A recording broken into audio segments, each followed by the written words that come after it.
तारीख पर तारीख, तारीख पर तारीख, तारीख पर तारीख, तारीख पर तारीख मिलती रही है, लेकिन इंसाफ नहीं मिला मिलोड, इंसाफ नहीं मिला। मिली है तो सिर्फ ये तारीख। संतोष देशमुख खून प्रकरणामध्ये सुद्धा असंच काहीतरी होतंय।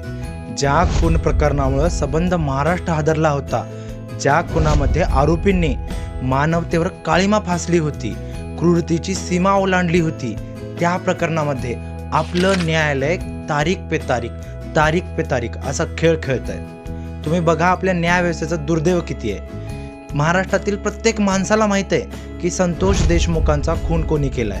इंटरनेटवर फोटोज आहेत, व्हिडिओज आहेत खुनाचे, तरी सुद्धा आरोपींवर 1 वर्ष झालं काही शिक्षा झाली नाही।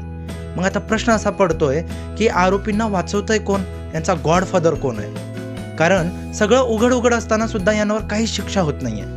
तुम्हाला काय वाटतं? तुम्ही कमेंट बॉक्समध्ये सांगू शकता।